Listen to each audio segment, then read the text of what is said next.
Hello friends, स्वागत है आप सभी का मेरी चैनल पे। आज हम दही भल्ले बनाते हैं और साथ में सरयू नदी की कहानी करते हैं। तो चलिए रेसिपी के साथ सरयू नदी की कहानी स्टार्ट करते हैं। हमारे धर्म ग्रंथों में 4 युग बताए गए हैं: सतयुग, द्वापर युग, त्रेता युग और कलयुग। द्वापर युग में राक्षसों में मायावी शक्ति थी। वो अपनी शक्ति से देवों और मानवों को परेशान करते रहते थे। तब इसी युग में श्री हरि विष्णु ने अपने 7वें अवतार भगवान श्री रामचंद्र जी के रूप में अयोध्या के राजा दशरथ के घर जन्म लिया और कई राक्षसों का वध किया।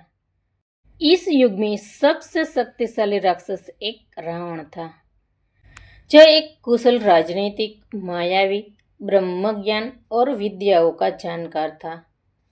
राक्षसों के प्रति उसका लगाव के कारण उसे राक्षसों का मुखिया घोषित कर दिया गया था। उसे मायावी कहा जाता था क्योंकि वो तंत्र विद्या, सम्मोहन विद्या और विभिन्न तरह के जादू जानता था। इसके कारण सभी लोग उनसे डरते थे।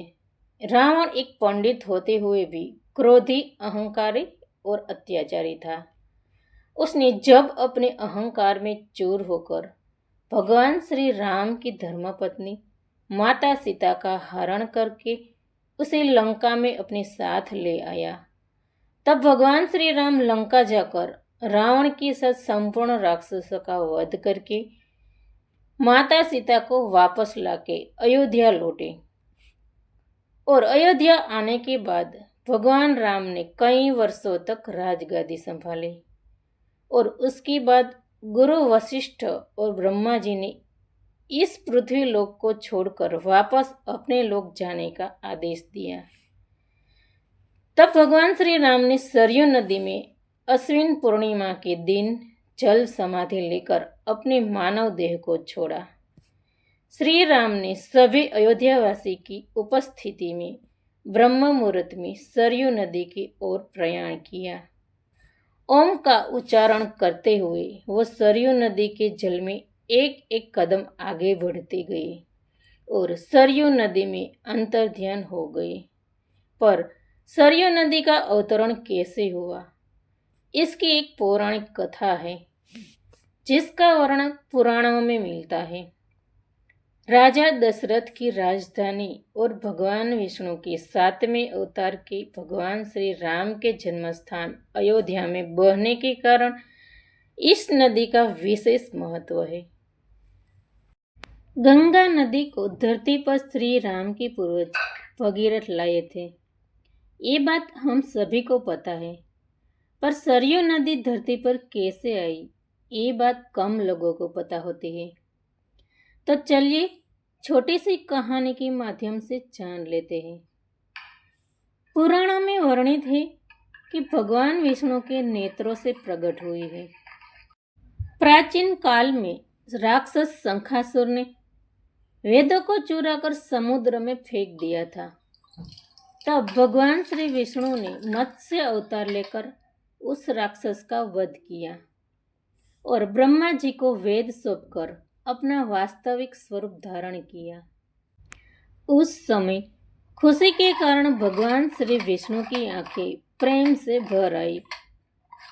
ब्रह्मा जी ने ये प्रेम अश्रु को मानसरोवर में भरकर सुरक्षित कर लिया और ये प्रेम अश्रु श्री विष्णु की मानस पुत्री कहलाई, जो सरयू नदी के रूप से जानी जाती है। स्कंद पुराण के अनुसार एक बार ऋषि वशिष्ठ मानसरोवर से विष्णु की मानस पुत्री यानी सरयू नदी को लेकर आ रहे थे, लेकिन मार्कंडेय ऋषि नील पर्वत पर तपस्या कर रहे थे, जिस कारण सरयू नदी को आगे बढ़ने का रास्ता नहीं मिल रहा था। तब वशिष्ठ ऋषि ने शिव जी को प्रार्थना करके उनसे मदद मांगी।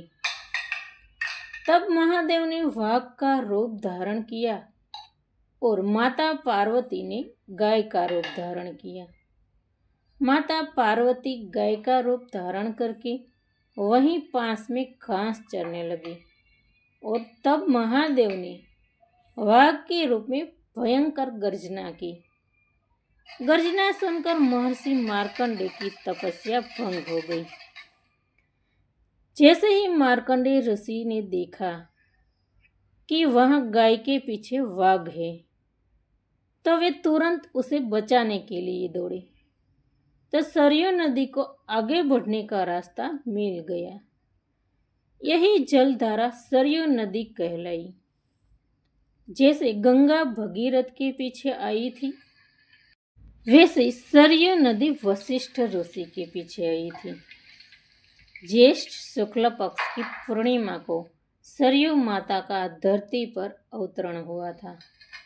इसीलिए ज्येष्ठ की पूर्णिमा को सरयू जयंती के रूप में मनाया जाता है। इसे गंगा की तरह पवित्र माना जाता है। इसका गंगा की तरह स्नान का महत्व नहीं बताया गया है, पर इसका दर्शन का महत्व जरूर बताया गया है। आज पूरे भारतवासी लोग इसमें हाथ मुंह धोकर अपने मन को पवित्रता में बदलता है, क्योंकि साक्षात भगवान श्री राम ने इसमें निर्वाण पाया है। सरयू नदी का नाम भगवान श्री राम के साथ जुड़ा हुआ है, इसीलिए हम जब जब श्री राम को याद करते हैं तब सरयू नदी माता का नाम अवश्य याद आता है। तो फ्रेंड्स, कैसी लगी इस सरयू माता की कहानी और हमारा दही वड़ा रेसिपी भी आप लोग कमेंट बॉक्स में कमेंट करके ज़रूर बताना। और वीडियो पसंद आया हो तो लाइक, शेयर और सब्सक्राइब कीजिए और बेल आइकन को प्रेस कीजिए ताकि अवनवी रेसिपी और अवनवी कहानी के साथ मिलते रहे। तो फ्रेंड्स, मिलते हैं अगले वीडियो में अगली रेसिपी के साथ और अगली कहानी के साथ। तब तक के लिए bye bye. Thank you for watching.